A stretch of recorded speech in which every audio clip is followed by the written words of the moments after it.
Bismillahirrahmanirrahim. Assalamualaikum warahmatullahi wabarakatuh dan salam sejahtera.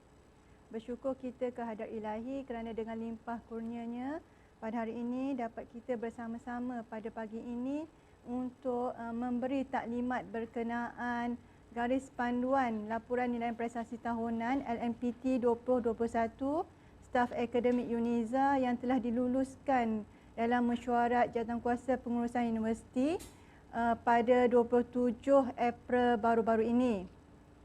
Okey, pejabat pendaftar telah membentuk jawatankuasa untuk garis panduan LMPT 2021 Staf Akademik yang diketuai oleh pendaftar iaitu Encik Ismail bin Musa dan dianggotai oleh beberapa staf akademik iaitu Prof Dr Zuhairah Arif bin Abdul Gadas, Prof Dr Ahmad Fuad bin Maksum, Prof Dr Harmi Muhammad Yusof, Prof Dr Sakinah Haris, Prof Dr Nurhayati Mansur, Prof Dr Mukhairi Makhtar, Profesor Madya Dr Syarila Iriani Ahmad Sani, Prof Madya Dr Sadiah Nur Wan Syamsuddin dan juga Prof Madya Dr Engku Fazli Hassan bin Said Abdullah.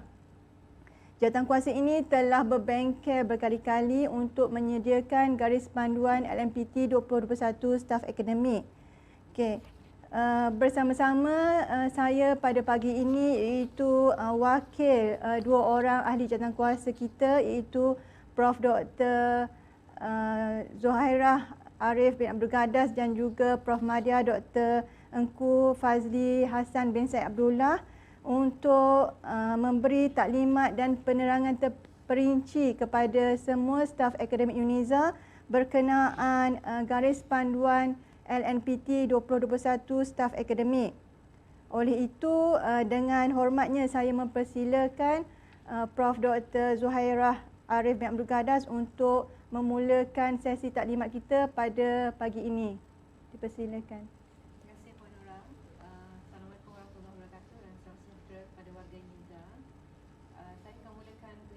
Iaitu berkaitan dengan justifikasi pelaksanaan LMPT 2021 berdasarkan Laluan Kerjaya. Buat makluman semua, pelaksanaan LMPT ini adalah berdasarkan kepada 4 laluan kerjaya dan ini dilakukan adalah untuk menyokong dasar pelbagai laluan kerjaya sebagaimana yang diarahkan oleh Kementerian Pengajian Tinggi KPT. Struktur LMPT baru ini akan mula dilaksanakan di UNIZA pada Jun 2021. Dan akan terdapat 4 laluan yang akan dilaksanakan di UNIZA iaitu laluan kerjaya umum, laluan kerjaya pengajaran, laluan kerjaya penyelidikan dan juga laluan kerjaya kepimpinan. Jadi LMPT baru 2021 ini akan berdasarkan pada 4 laluan kerjaya ini. Seperti saya highlight tadi, umum, pengajaran, penyidikan dan kepimpinan. Dan Dr. Prof Madya Dr Ku akan teruskanlah dengan detail tentang isu tentang pembahagian iaitu wajaran LMPT 2021 ini. Okay, bismillahirrahmanirrahim. Assalamualaikum warahmatullahi wabarakatuh. Untuk LMPT 2021, pembahagian komponen bagi LMPT masih lagi sama macam LMPT kita sebelum ini tahun 2020, 2019, 2018, iaitu kita masih lagi ada 4 komponen utama dalam LMPT iaitu AKP, pentadbiran, nilai tambah dan juga insaniah. Namun untuk tahun 2021 sebagaimana yang Prof Zuhairah terangkan tadi, pembahagian pensyarah akan mengikut laluan kerjaya, sama ada laluan kerjaya umum, penyelidikan, pengajaran ataupun kepimpinan. Kalau sebelum ini kategori pensyarah kita pecahkan mengikut pensyarah tanpa jawatan pentadbiran, pensyarah dan juga pensyarah yang memegang jawatan pentadbiran. Tapi pada tahun 2021 kita akan pecahkan mengikut laluan kerjaya. Baik. Untuk keempat-empat komponen tadi, AKP masih lagi merupakan komponen terbesar dalam keseluruhan LMPT. Bagi laluan kerjaya umum, penyelidikan dan pengajaran, AKP akan meliputi 75% daripada keseluruhan LMPT. Dan di bawah AKP ini nanti kita akan lihat ada 9 fungsi yang telah kita pecahkan untuk semua pensyarah. Manakala laluan kepimpinan AKP hanya meliputi 50% sahaja. Untuk elemen komponen pentadbiran hanya digunakan pakai untuk laluan kepimpinan sahaja, iaitu 25% bagi penilaian individu dan 15% bagi penilaian kumpulan. Bagi penilaian individu akan dilaksanakan oleh pegawai penilaian pertama dan juga pegawai penilaian kedua. Manakala bagi penilaian pentadbiran dari aspek kumpulan akan dinilai berdasarkan pencapaian pelan strategik setiap PTJ yang berkaitan yang akan dilaksanakan oleh PTJ yang menguruskan pelan strategi UNIZA, iaitu SPAKEM pada ketika ini. Manakala bagi nilai tambah bagi laluan kerjaya umum, pendidikan dan pengajaran, semuanya akan diberikan 10% untuk nilai tambah, manakala laluan kepimpinan akan mendapat 5%, dan bakinya iaitu 15% adalah untuk insaniah bagi laluan kerjaya umum, penyelidikan dan pengajaran. Manakala bagi laluan kepimpinan, insaniah hanya mewakili 5% sahaja. Jadi keseluruhan total kepada 4 komponen ini akan membentuk 100% markah bagi LMPT setiap pensyarah ataupun staf akademik. Suka saya highlightkan kat sini secara ringkasnya, laluan kepimpinan hanya akan digunakan pakai bagi pensyarah staf akademik yang memegang jawatan dekan, pengarah, timbalan dekan ataupun timbalan pengarah sahaja. Manakala staf akademik yang memegang jawatan-jawatan yang lain seperti ketua jabatan, ketua pusat pengajian, penyelaras dan sebagainya, mereka akan berada dalam laluan kerjaya sama ada umum, pendidikan atau pengajaran dan diberikan kesetaraan ataupun keringanan kepada beban tugas hakiki yang telah diberikan dalam AKP. Itu akan kita lihat lagi dengan lebih detail selepas ini, insya-Allah. Okey, yang ni bagi pemilihan laluan kerjaya. Disebabkan kita dah ada 4 laluan kerjaya, maka setiap staf akademik perlu berada dalam salah satu laluan kerjaya. Berkenaan dengan pemilihan laluan kerjaya ini akan diterangkan oleh sahabat saya, Prof. Zuhairah, insya-Allah. Terima kasih Dr. Ku. Saya teruskan dengan pemilihan laluan kerjaya. Perkara ini agak penting ya, kerana kita akan mengklasifikasikan laluan kerjaya ini berdasarkan kepada grade pensyarah. Jadi yang pertama sekali adalah berkaitan dengan staf akademik bergrade DS dan DUF 45, dan semua grade DG mereka wajib berada di laluan kerjaya umum yang memberikan yang menekankan kepada fungsi seimbang, iaitu akan melibatkan kedua-dua pengajaran dan penyidikan, di mana mereka ini akan macam sekarang lah lebih kurang terlibat dengan pengajaran dan juga penyidikan. Manakala bagi staf akademik bergrade DS51, ini kita ada 3 kategori ya yang kita perlu faham, iaitu pertama, staf akademik bergrade 51 yang berkhidmat kurang daripada 3 tahun, kesemuanya wajib berada di laluan kerjaya umum.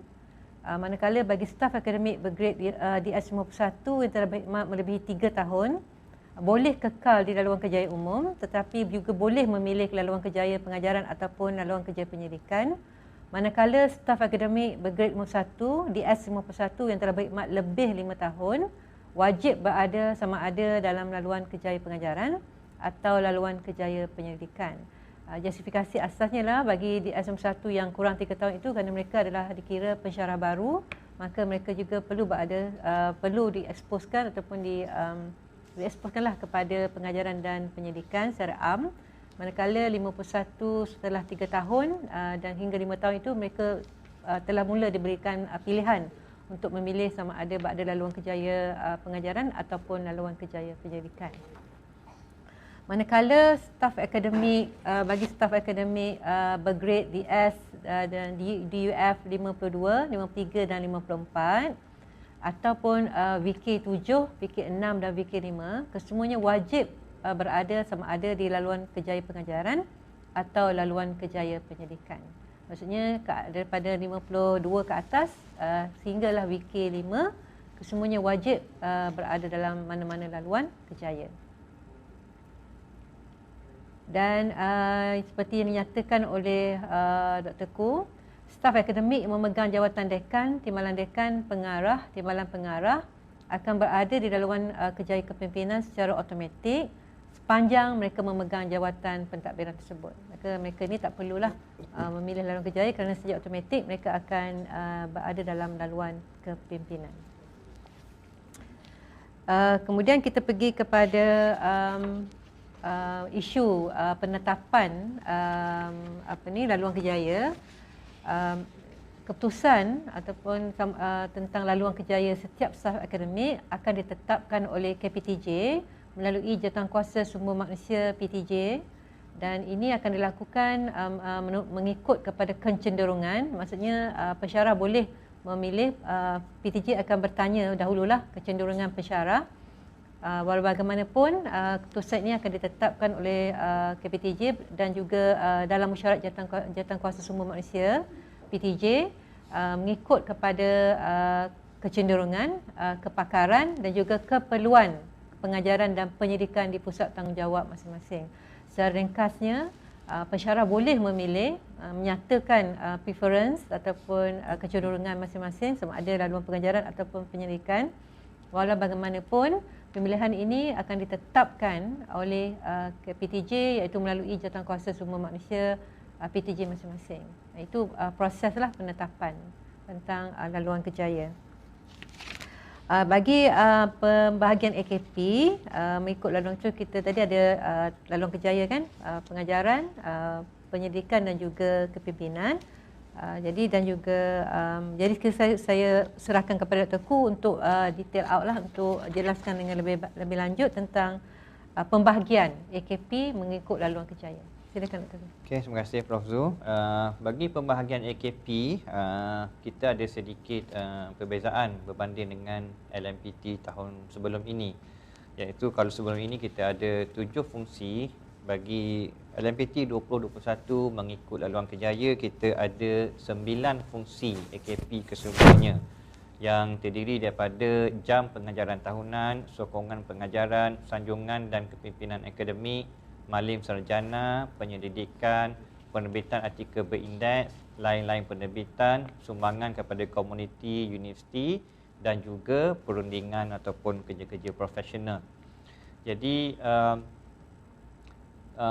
secara detail untuk ke-9 fungsi ini boleh dilihat sendiri oleh pensyarah dalam garis panduan yang telah pun kita mula edarkan pada hari ini dalam sistem ADAMS di bahagian modul LPT. Pensyarah boleh download garis panduan yang detail daripada ADAMS and then boleh tengok daripada situ detail untuk setiap fungsi ini apakah kesetaraan yang ada.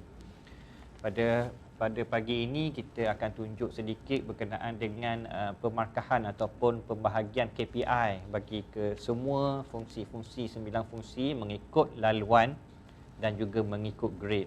Bagi laluan kerjaya umum, jika kita lihat DG dan juga DS ataupun DUF 45 dan juga pensyarah DS ataupun DUF 51 yang tempoh perkhidmatan kurang daripada 3 tahun, semuanya berada dalam laluan kerjaya umum.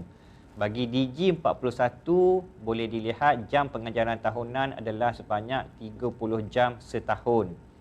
Jam pengajaran tahunan bermaksud jumlah jam mengajar bagi setiap pensyarah pada setiap semester.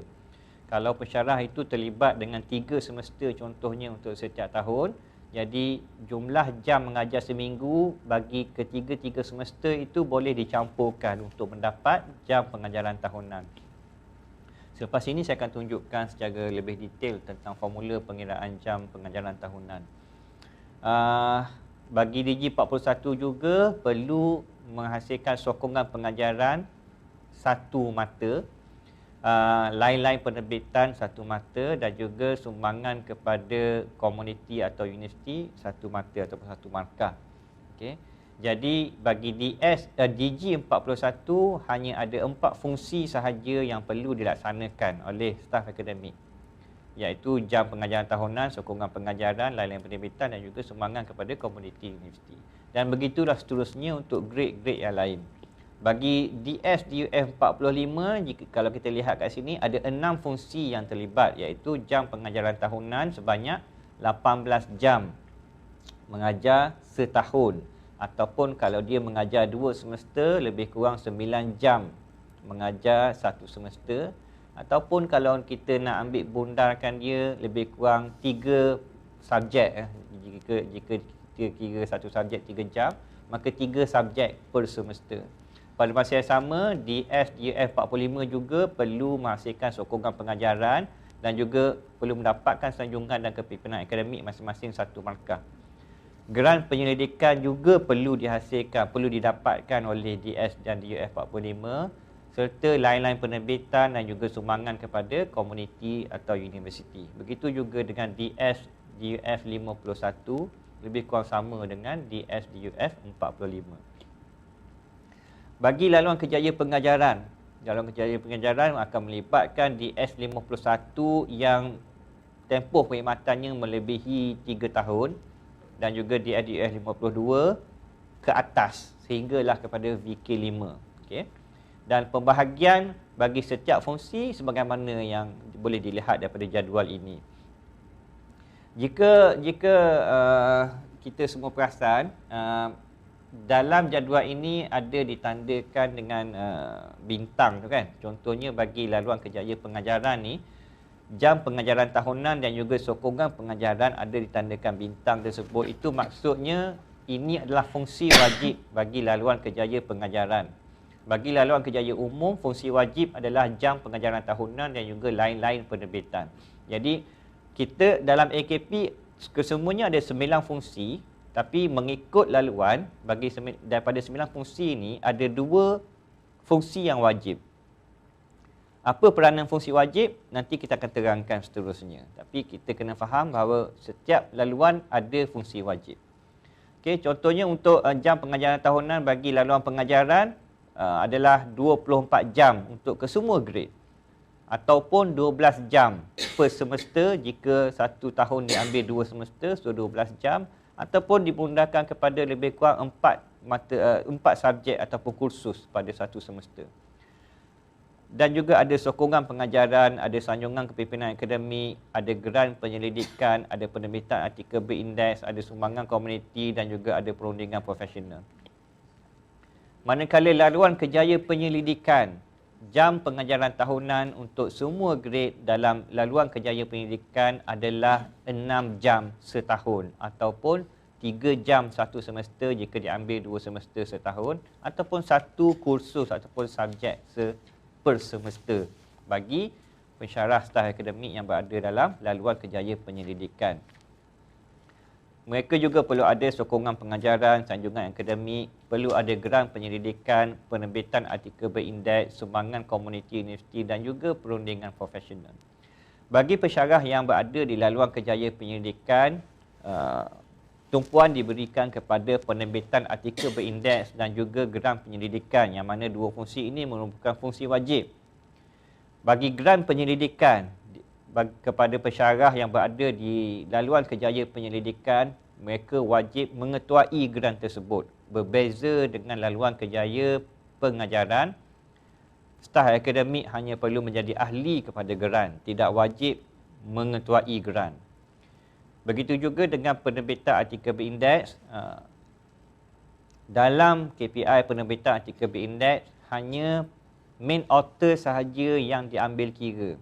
Atau dengan kata lain, staf akademik contohnya bergrade DS 52 yang berada di laluan kerjaya penyelidikan, dia perlu mengajar 1 subjek 1 semester dan dia perlu menghasilkan 3 artikel berindeks sebagai main author setahun. Dan seterusnya begitulah bagi grade-grade yang lain bagaimana yang boleh dilihat dalam jadual ini. Dan bagi laluan kerjaya kepimpinan, secara generalnya semua staf akademik yang berada di laluan kerjaya kepimpinan wajib mengajar 1 subjek 1 semester ataupun 6 jam contact hour setahun. Dan fungsi wajib bagi staf akademik yang berada di laluan kerjaya kepimpinan adalah sanjungan dan kepimpinan akademik serta perundingan atau profesional, khidmat profesional. Okey.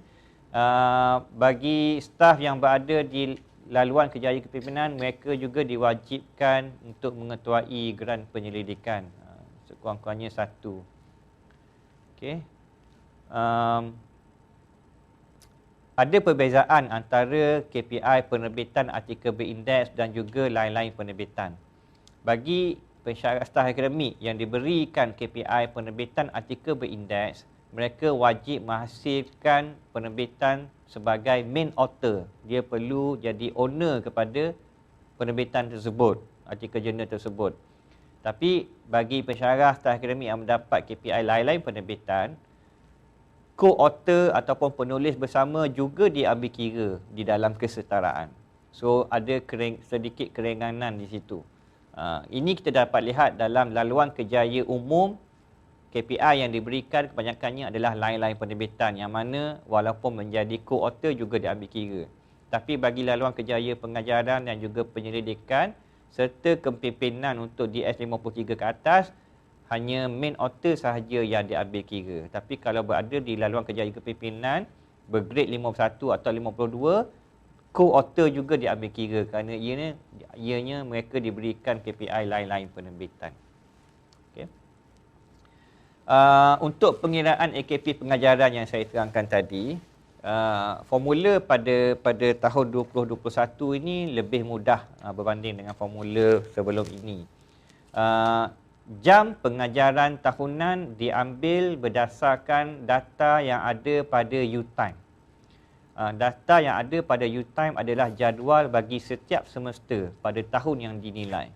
Jadi, jam yang berada pada U-Time adalah jam mengajar ataupun contact hours. Jadi, contact hours yang diambil kira bukannya credit hours khusus.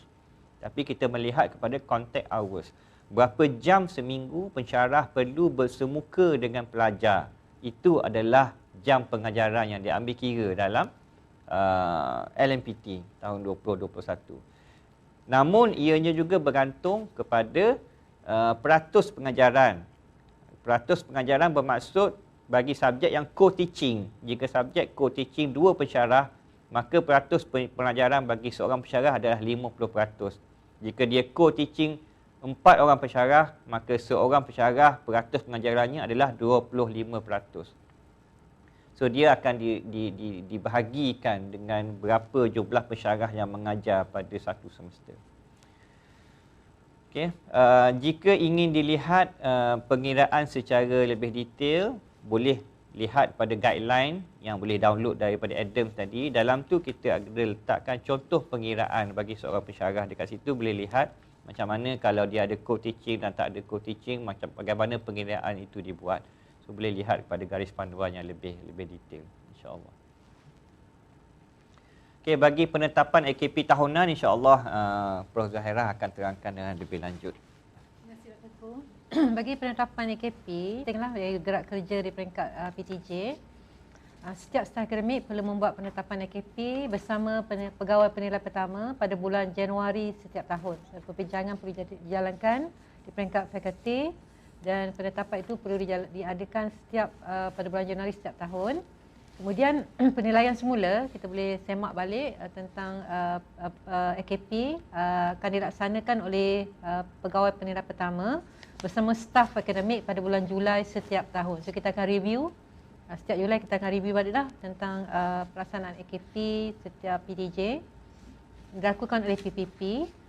Maka kemudian penilaian semula AKP boleh dilaksanakan oleh PPP bersama staf akademik pada bila-bila masa sekiranya staf tersebut dilantik memegang jawatan pentadbiran di mana-mana PTJ. Maksudnya masa dia menjadi pensyarah, dia ada dia punya AKP kan. Jadi tiba-tiba dia dilantik menjadi pentadbir memegang beberapa jawatan, maka dia boleh lihat baliklah dia punya penilaian semua AKP pada bila masa, tidak tertakluk pada bulan Julai setiap tahun.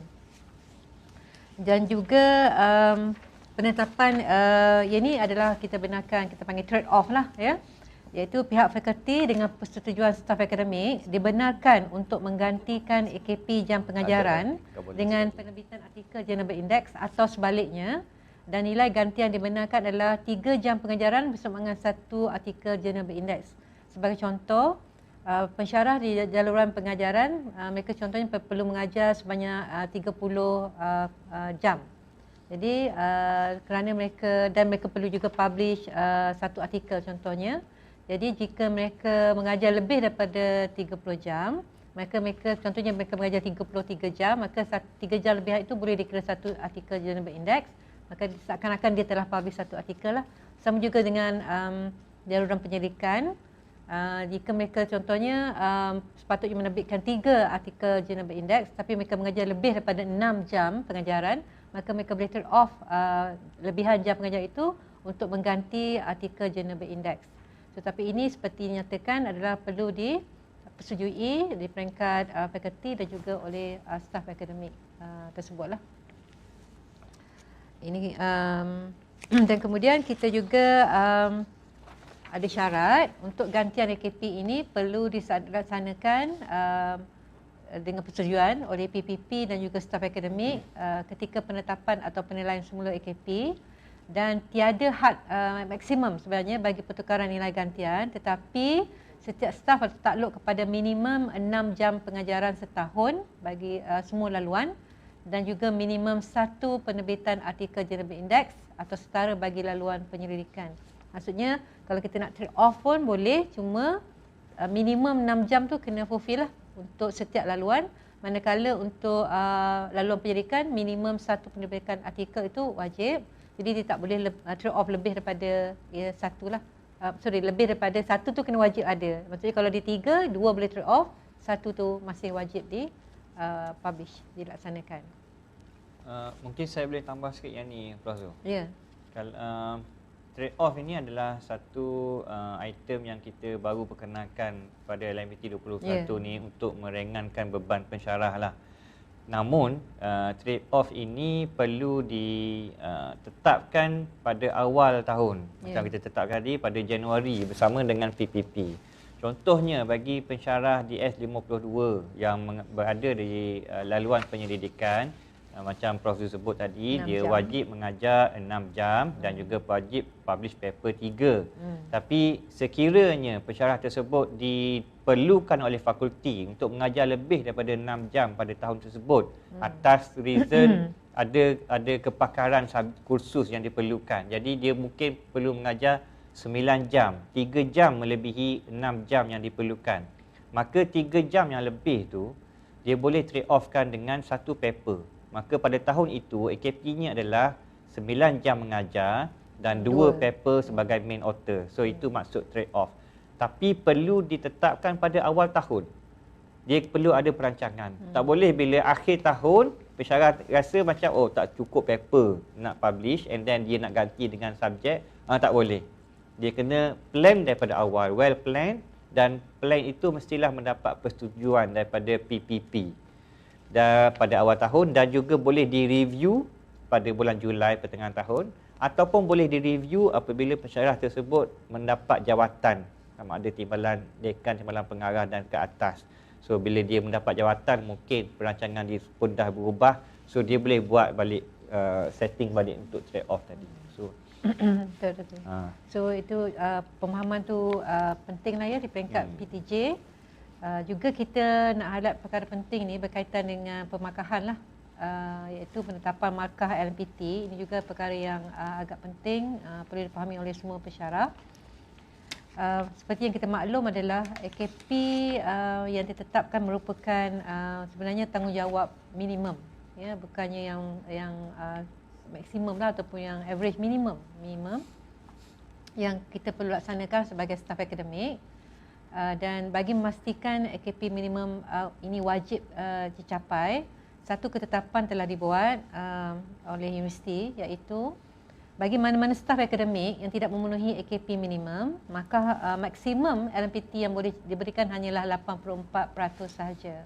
Jadi maksudnya kalau dia dah fulfill semua tapi masih ada satu komponen AKP itu tidak dipenuhi minimum, maka dia akan dapat maksimum 84% saja. Contohlah yang kita bagi slide ni, jika staf akademik DS52 laluan penyiaran yang mendapat markah kurang daripada 75% bagi komponen AKP, maka markah maksimum LMPT yang boleh diberikan hanyalah 84% saja, dan staf tersebut impact dia adalah tidak akan mendapat CJ perkhidmatan cemerlang bagi tahun yang dinilai.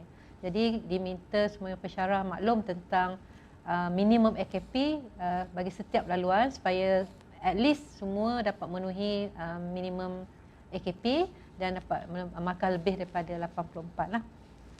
Manakala AKP bagi mana-mana staf yang tidak memenuhi fungsi wajib. Ini yang macam Dr. Khoo highlight tadi, setiap laluan dia ada fungsi wajib dia kan. Maka markah maksimum LMPT yang boleh diberikan hanyalah 79% saja. Automatically sistem akan calculate bahawa markah yang didapat adalah 79% saja, walaupun komponen lain dia agak berlebihan. Kerana bila kita telah memilih sesuatu laluan, jadi kita kena fokus kepada laluan kita tu lah. Jadi kita kena pastikan yang komponen wajib tu kita memang penuhi. Dan yang lain-lain tu kita penuhi kadar minimum, tapi yang fungsi wajib tu memang nama pun wajib kan. Jadi kita kena penuhilah. So kalau kita tak penuhi yang fungsi wajib, kita akan dapat 79% sahaja. Dan ini yang secara ringkasnya lah ya, yang sebagai revision balik, recap balik apa yang Prof. Khoo highlight tadi, Dr. Khoo highlight tadi, adalah bagi garis untuk laluan kerjaya umum, fungsi wajib adalah jam pengajaran tahunan dan juga lain-lain penerbitan. Bagi laluan kerjaya pengajaran, jam pengajaran tahunan dan juga sokongan pengajaran.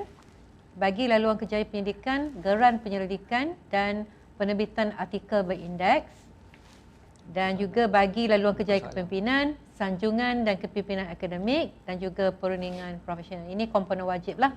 Maksudnya kalau komponen wajib ni tidak memenuhi seperti yang ditetapkan, maka markah maksimum yang akan diperolehi oleh staf itu adalah 79% sahaja. Jadi saya rasa dengan penerangan yang saya bagi tadi, basically kita telah selesai dalam memberi sedikit penjelasan lah tentang LMPT bagi tahun 2021, dan kita buka jika soalan lah, ada beberapa soalan Webex. Ada soalan lah. Saya ambil peluang kat sini sebab insya-Allah lah kita akan cuba menjawab. Kita ada wakil pada pihak pendaftar yang mungkin boleh memberi gambaran segi dasar, dan juga Dr. Khoo dan saya sendiri mungkin boleh penjelasan lebih lah tentang penerangan yang kami buat tadi. Terima kasih. Kita buka kepada staf akademik yang ingin bertanyakan soalan kepada panel kita pada hari ini. Berdua-tiga soalan untuk kita jawab. Persilakan.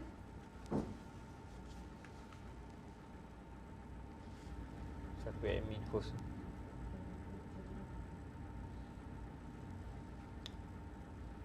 Siapa host? Saya host, tapi saya cuba tengok.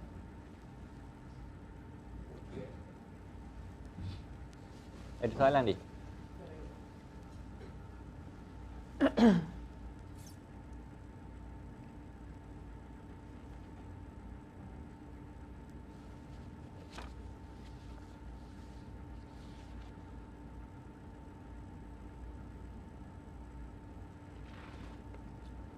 Bulan 6 kan nak cerita yang bulan 6 Jun. Oh. Ya.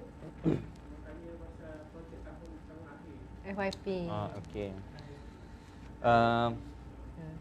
Pada pagi ni kita tak sempatlah nak terangkan secara detail dari segi kesetaraan. Kesetaraan untuk setiap fungsi tu ada banyak. Yang itu kita harap pensyarah dapat semak dalam garis panduan yang detail yang boleh download tadi tu kan.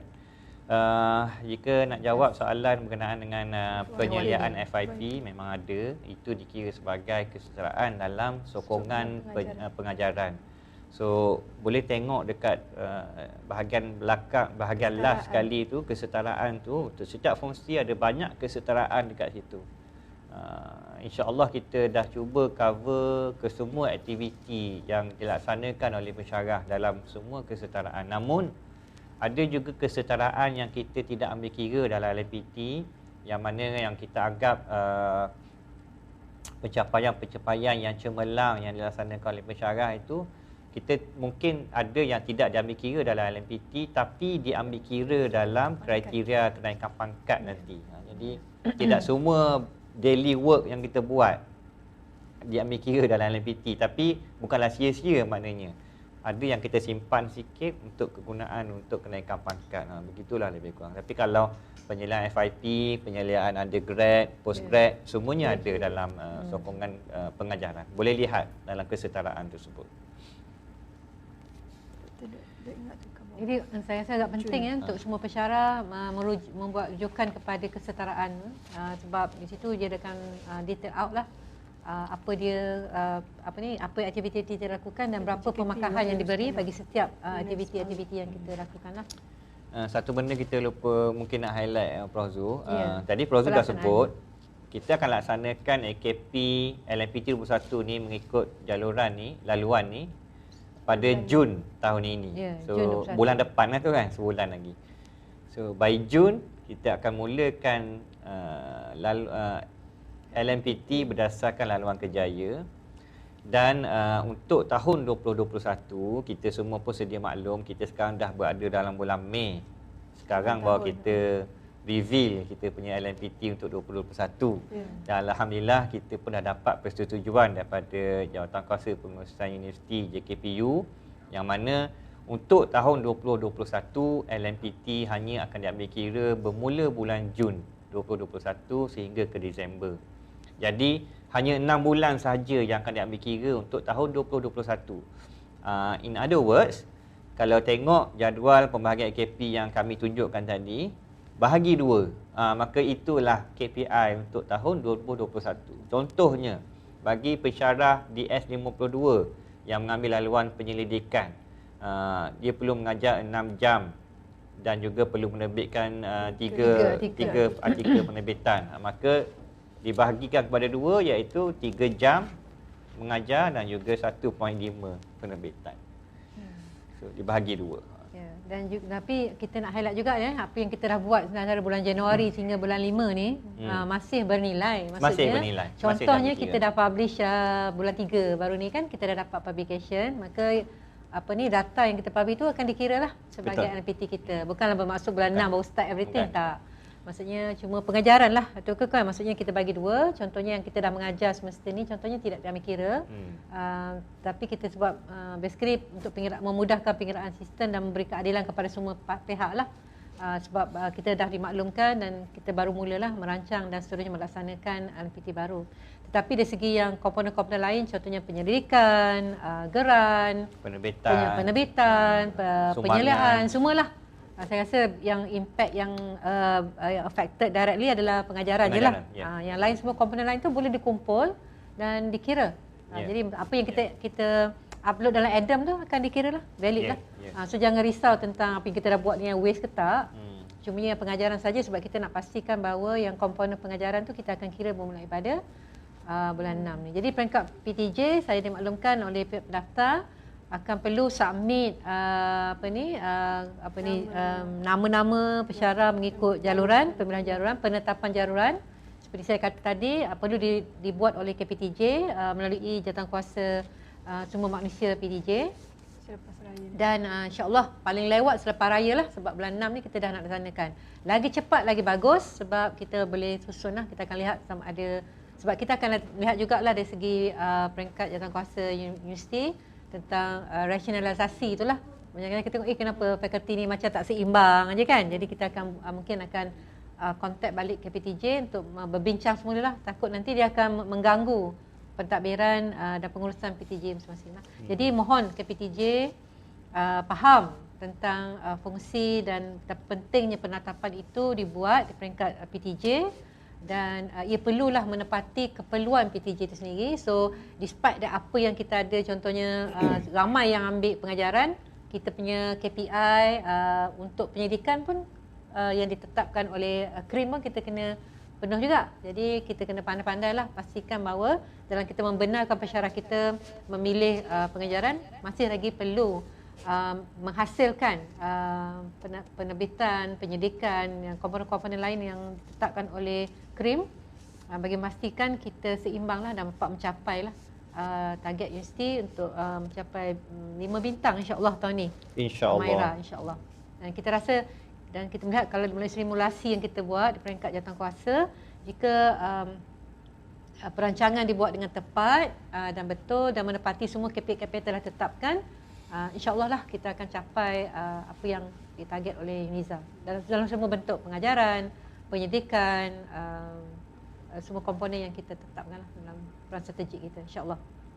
Jadi mohon ya KPTJ alert dan kita memang sentiasa terbuka lah kalau mana-mana KPTJ atau pensyarah yang nak lebih maklumat lagi, kita memang alu-alukan lah untuk bertanya sebelum kita buat penetapan dihantar kepada pihak pendaftar. Kita akan bagi masa kepada fakulti as soon as selepas raya lah as soon as selepas raya. That's the latest lah sebab untuk finalize senarai pensyarah mengikut laluan. Okey, ada beberapa soalan di sini. Okey, antaranya soalan adalah untuk AKP pengajaran, saiz kelas tidak lagi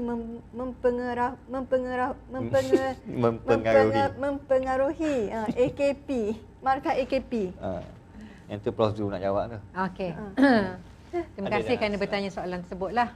Betul kalau tengok formula tadi kita melihat kepada pecahan apa tu of team teaching kan. Kita tak tengok kelas kan. Kerana kita ada dasar, memang dasar tu yang kita kena laksanakan bahawa pemecahan kelas hanyalah dibenarkan jika melebihi 100 orang pelajar. Jadi by right kalau kita semua tetap kepada formula tersebut, maka jika lebih daripada 1 orang dia akan boleh pecah kelas lah. Jadi dia akan dapat 2 kelas, so dua pengajaran lah. PPT 150. Kecuali PPT. 150 bagi PPT. Iyalah 150 bagi PPT sebab kita kata PPT dah maklum lah tu. Sebab yang lain semua tak sama dengan PPT. Jadi kita benarkan untuk semua fakulti 100 orang pelajar. Saya rasa ini bukan polisi baru. Polisi lama cuma yang kita laksana ke tak laksana.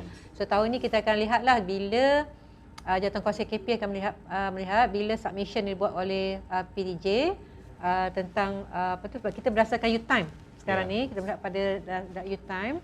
Jika U-time kata such a number of classes, dia tak boleh lain lah daripada yang diberi oleh fakulti. Tapi untuk menjawab soalan tadi, ya betul, tidak ada lagi penetapan atau formula mengambil kira jumlah pelajar, tapi lebih kepada kelas. Jadi pihak fakulti kena betul-betul arif ya, yang bahawa polisi tentang 100 pelajar tu perlu diguna pakai sewajarnya supaya kita tidak membahagi terlalu banyak kelas lah. Jadi kalau tak cukup 100 tu tak boleh pecah kelas. Sebab sebanyak kali teguran dibuat oleh Jawatankuasa KP, oleh TNCA sendiri tentang pemecahan kelas dilakukan oleh fakulti. Bukan berdasarkan polisi yang asal, tapi lebih berdasarkan polisi sedia ada ataupun practices sedia ada di peringkat PTJ. Jadi kita harap mula tahun ini kita betulkan yang mana tak betul, dan memang agak sukar kerana ia lain daripada practices yang sebelum ni, tapi dia sama-samalah kita kena, sebab kita kena adil bagi semua PTJ. Sebab majoriti PTJ mengikut dasar.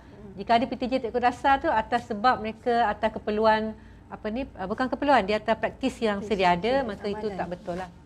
Dan saya harap fakulti sendiri matang untuk membetulkan diri masing-masing, dan sebab kita tak nak berlaku teguran kan, tak suka pun orang tegur-tegur. Jadi matang, kita panggil self-governance, kita self-regulate diri kita supaya kita buat yang betul lah. Jadi yang tak betul tu kena betulkan. Lagipun sekarang ni Prof Zul, kita kira jam pengajaran berdasarkan contact hours, bukan lagi credit hours.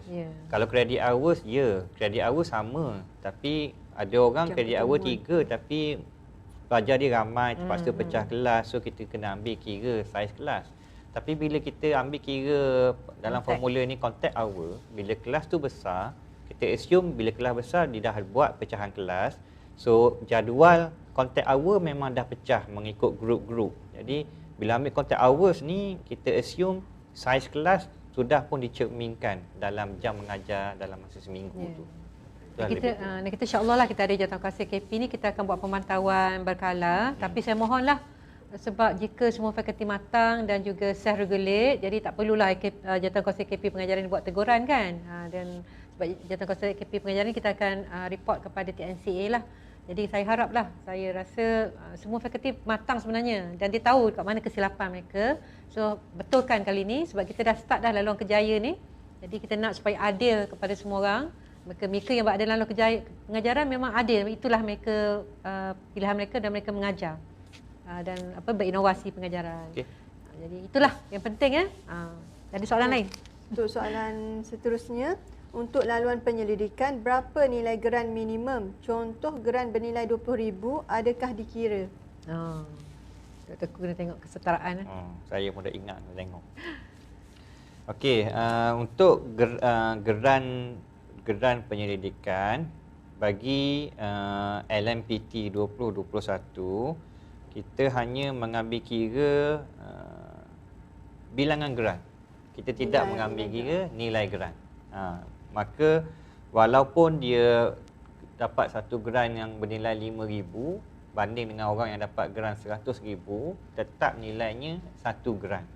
Jadi bilangan geran yang kita ambil kira bukannya nilai geran. Nilai geran kita akan ambil kira bila dalam kriteria kenaikan pangkat, dalam kriteria kenaikan pangkat bagi laluan penyelidikan, contohnya untuk naik daripada 52 ke 54, ada certain amount of grant yang perlu dipenuhi. Jadi nasihat kami untuk staf akademik, bagi membuat perancangan memohon kenaikan pangkat, jangan hanya melihat kepada LMPT sahaja. Sebab kalau melihat LMPT sahaja, ia hanya minimum sahaja. Kalau nak mohon kenaikan pangkat, perlu ada kecemerlangan. So kecemerlangan tu, elemen kecemerlangan tu kita masukkan dalam kriteria kenaikan pangkat.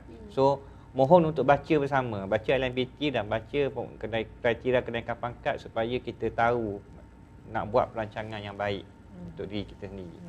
Macam itulah. So dalam LMPT tidak ada, kita tak ambil kira nilai geran, hanya ambil kira bilangan geran sahaja. Tapi Dr. Ku, kita kena check juga dengan polisi KRIM. Contohnya, tak salah saya lah, mungkin saya salah, mungkin boleh check dengan KRIM. Untuk social science di yang geran geran yang diiktirafkan ada 5,000 ke atas. Kan, yang 5,000 ke atas jadi minimum kan. Jadi maksudnya kalau kita dapat geran 2-3,000 tu, even KRIM pun tak dikenal, maksudnya dia tak daftar lah mungkinnya. Itu saya dimaklumkan lah. Jadi mungkin saya salah, tapi basically yang kita masuk kat sini adalah bilangan. Nilai geran itu yang telah diiktiraf lah. Contohnya kalau social science betul 5,000, maksudnya 5,000 ke atas. Untuk sains teknologi mungkin 10,000 ya. 10,000 jadi 10,000 ke atas lah. Jadi saya harap pensyarah boleh start to plan betul-betul lah. Macam Dr. Ku kata betul, kita dah ada juga kriteria kenaikan pangkat mengikut jaluran. Yang kita telah war-warkan kan. Saya ingat saya dengan Dr. Ku Singgap juga yang terlibat dalam Jerayawara. Jadi kita ni lah talikan dan peringkat, sebenarnya benda ni boleh dilakukan di peringkat PTJ pun, untuk melihat kepada tentang isu succession planning dan seterusnya lah. Jadi pentinglah yang Dr. kata, LMPT ni hanya minimum yang kita semua pensyarah perlu buat mengikut jaluran kita. Manakala yang kalau kita nak excel, kalau kita nak kenaikan pangkat, kita kena prove that we are excellent. Jadi kita kena pastikanlah dalam 3 tahun kita akan capai semua kriteria. So insyaAllah kalau kita betul-betul faham jaluran kita dan juga apa yang diperlukan untuk kenaikan pangkat, dia akan seiring, insyaAllah. Kita tidak akan baca semua soalan. Pilih harus sedap-sedap. Okey, soalan seterusnya. Mohon penjelasan berkaitan artikel berindeks. Adakah ERA setara dengan WOS atau Scopus? Okey, untuk penerbitan artikel berindeks, jika sahabat semua tengok kepada kesetaraan yang ada dalam garis panduan, kita ada bezakan markah. Semuanya diambil kira, ERA, MySite, semuanya diambil kira sebagai artikel berindeks. Namun markahnya berbeza. Bagi artikel berindeks ISI Q1 dan Q2, markahnya adalah 2. Bagi artikel berindeks Scopus ISI Q3 dan Q4, markahnya adalah 1. Dan bagi artikel berindeks MySite dan juga ERA, MySite dan juga ERA, markahnya adalah 0.5. Jadi kalau contoh tadi kan di S52 laluan pendidikan kena terbitkan 3.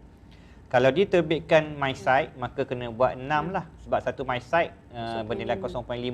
Tapi kalau dia buat satu ISI Q1, itu dah 2 markah. Tambah lagi dengan satu Scopus, 1 markah, so dah cukup. Walaupun 2 paper dah cukup untuk 3 mata. So, kena lihat markah dalam kesetaraan yang kita dah senaraikan dalam garis panduan. Dan penting juga Dr. Ku, kita highlight yang markah yang kita letak tu adalah mata. Mata ataupun dan mata tu perlu dibaca bersama dengan kesetaraan lah. Macam tadilah, kalau Q1, Q2 2 mata, dan dalam kita punya wajaran tu 3 kan. Jadi 3 tu maksud kalau kita dapat semua MySite, maksud 0.5 kali 6. Jadi macam tu. Jadi bukan 3 artikel bukan. Tapi sepatutnya pensyarah dia dah biasa. Patutnya lah framework kan. masa ni kita dah sejak 2018 dah pakai framework ni. So cuma ialah in yang case sama je. terlupa ataupun tak biasa. Tentulah. Okey, satu lagi soalan. Sekiranya pada tahun tersebut ada menghasilkan buku akademik, bagaimana kesetaraannya dengan penghasilan artikel berindeks? Okey, sama je jawapan, iaitu kena rujuk kepada kesetaraan yang ada dalam garis panduan.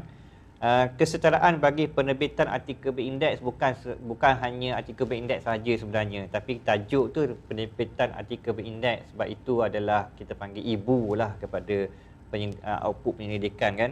Tapi ia juga boleh disetarakan dengan penerbitan buku. Kalau lihat dalam kesetaraan ni, setiap buku ilmiah yang diterbitkan oleh penerbit tersohor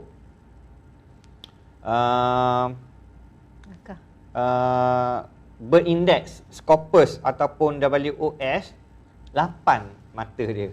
Tinggi matanya. Kalau dia berindeks lah, tapi kita jaranglah ada buku yang berindeks kan. Kalau setiap buku ilmiah yang diterbitkan oleh penerbit tersohor tapi bukannya berindeks, maka markahnya adalah 3. Jadi kalau yang di S52 kena terbit kena artikel 3 tadi mata, satu buku pun dah cukup untuk cover 3 paper Scopus.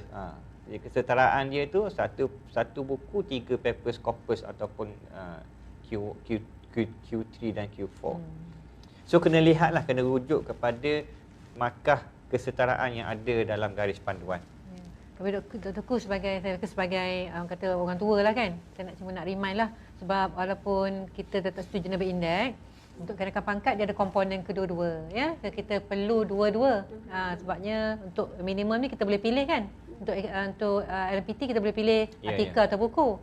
Tapi untuk kenaikan pangkat kita perlu menghasilkan kedua-duanya, iaitu sama ada buku, chapter in the book ataupun dan juga artikel. Jadi budaya untuk menulis dalam kedua-dua wadah tu, iaitu buku dan juga artikel tu, satu praktis yang sangat bagus dan kita galakkan daripada mula lah. Jadi saya pujilah soalan tadi, jangan tengok artikel indeks je, buku pun kena. Dan kita ada kesetaraan yang jelas lah dalam kita punya guideline. Untuk kriteria kenaikan pangkat tu, Prof Zul, kita dalam fasa akhir untuk endorse di peringkat LPU lah kan. Ya betul. Cumanya saya rasa kita dah pernah buat jeraiwara tu, cumanya nak betul lah. Tapi insyaAllah lah, bila kita dah faham LMPT ni, insyaAllah agak mudah kita mencapai kenaikan pangkat tu, sebab dia cuma nak excel lah, lebih excel daripada yang minimum. Sebab minimum kan, excel dengan minimum lain. So insyaAllah kita akan publish soon lah kot, insyaAllah. Kita harap dalam tahun ni juga kita akan keluarkan garis panduan kriteria kenaikan pangkat yang baru tu. Nanti boleh baca bersama. Ya, boleh baca bersama insyaAllah. Kita buat soalan satu. Okey, soalan akhir daripada Nora. Okey, soalan akhir untuk guru bahasa kan. Kita ambil satu soalan untuk guru bahasa. Guru bahasa asing seringkali ada masalah tak cukup jam mengajar bagi setiap semester. Apa yang boleh dibuat untuk memastikan LMPT kami guru bahasa asing di PPT mencukupi? Betul jawab ke saya jawab? Jawab lah. Terima kasih banyaklah cikgu-cikgu. DG tanya soalan ni. Kalau kita lihat kepada untuk DG, mereka berada di laluan umum. Ya, laluan umum. Kalau kita tengok laluan umum ni, dia kena mengajar apa? 30. Betul tak? 30 kan? 30 betul. 30. Saya ingat pengajaran tu. Publication, lain-lain penerbitan ni tak? Satu. Lain-lain penerbitan satu. Jadi, ada lagi tak yang dia kena? Tak ada kan? Lain sumbangan sanjungan komuniti ya tak? So macam kita kan, kita ada tadi, member kita ada penetapan, trade off lah saya panggil trade off tadi kan? Jadi penetapan wajib tu minimum tadi berapa? 30. Jadi maksudnya kita boleh masa penilaian semula tu kita boleh merancang dengan PPP berkaitan dengan, kalau lah disebabkan memang tak boleh tak ada subjek nak mengajar, maka dia boleh trade off dengan artikel. Penerbitan. Jadi kita nak harapkan jawapan kepada DG, if you cannot fulfill the requirement of the teaching workload, yang kita akan usahakan supaya kita lebih kepada penerbitan lah. Jadi penerbitan tu naikkan lagi, peringkat lagi. Jadi dia seimbang lah. Kalau you tak mengajar banyak, ada DJ mengajar banyak. You tak mengajar banyak, maka you publish more. Sebab kita punya laluan umum ni, kita nak supaya mereka yang dalam laluan umum ni terlibat dalam kedua-dua komponen pengajaran dan penyelidikan, iaitu penerbitan, walaupun dia taklah sebagaimana dalam pengajaran dan pendidikan, tapi mereka masih juga diekspos lah. Dan kita juga ada sekarang polisi untuk DG sambung belajar kan, sambung belajar, dan inilah satu-satu peluang, memberi peluang lah untuk maybe yang kurang mengajar ni untuk melihat possibility untuk sambung belajar lah. Sebenarnya masalah ni bukan untuk PPT sahajalah, bukan DG sahajalah. Untuk pensyarah yang ambil laluan pengajaran pun, dia sepatutnya minimum mengajar 12 jam satu semester. Tapi mungkin ada semester yang tidak ada subjek yang mengikut kepakaran bidang dia, so tak cukup 12 jam.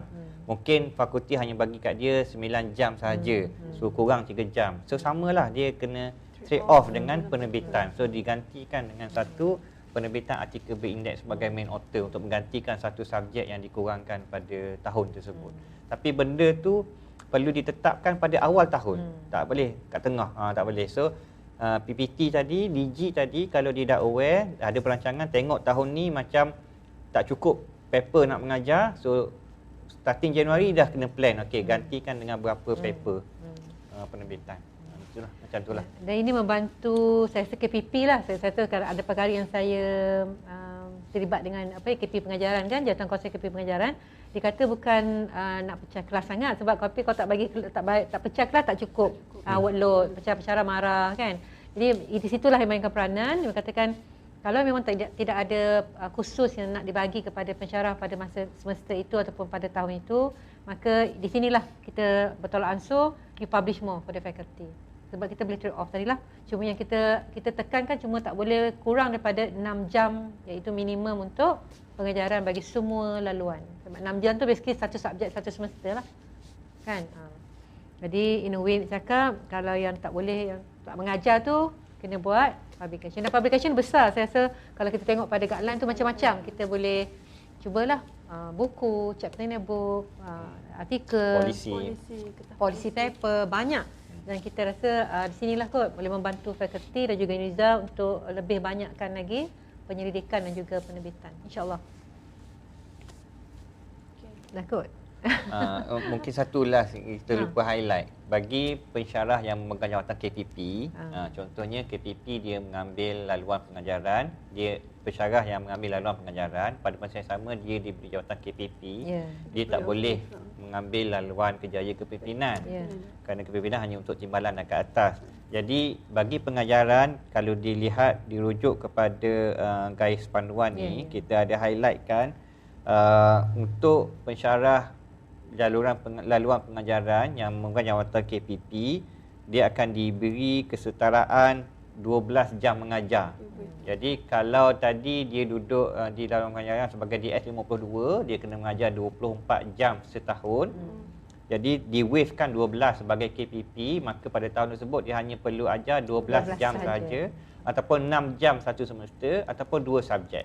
So begitu juga dengan jawatan lain lah, penyelaras lantikan VC, penyelaras lantikan dekan dan seterusnya, ketua jabatan, semuanya ada dibuat kesetaraan dalam ni. Dan kesetaraan ni berbeza. Untuk laluan pengajaran, kesetaraan diberikan kepada jam mengajar. Untuk laluan penyidikan, kesetaraan jawatan diberikan kepada penerbitan artikel. So bagi yang duduk di laluan penyelidikan dan pegang jawatan KPP, dia boleh kurangkan jumlah penerbitan yang perlu dihasilkan pada tahun yang dinilai. So boleh rujuklah masing-masing, mohon pada pensyarah, sahabat pensyarah semua, rujuk kepada kesetaraan yang ada dalam garis panduan. Okey. Kita terbuka lah kot Nora ya, jika ada mana-mana PTJ yang memerlukan bantuan, mana-mana ada jawatankuasa. Tapi kita rasa dalam kita punya komiti tu kita memang letak representatif boleh, kalau boleh of the majority of the faculty. Jadi mana-mana yang sebelum nak buat penetapan ni kan, sebab Dr. Ku nak hantar dah submit ni kan sebelum raya ni. Jadi lepas raya insya-Allah. Jadi kita bukalah sesiapa yang perlu apa-apa bantuan untuk penerangan, boleh jemput untuk kami bantulah bagi taklimat atau apa-apa lah. Tapi yang telah faham boleh teruskanlah dengan penetapan KP untuk fakulti masing-masing. Terima kasih. Okey, saya mewakili pendaftar mengucapkan ribuan terima kasih kepada panel kita, iaitu Yang Berhormat Prof. Dr. Zuhairah Arif Gadas dan juga Prof. Madya Dr. Engku Fazli Hassan bin Syed Abdullah yang telah memberi taklimat dan penerangan berkenaan garis panduan LMPT 2021 staf akademik pada pagi ini.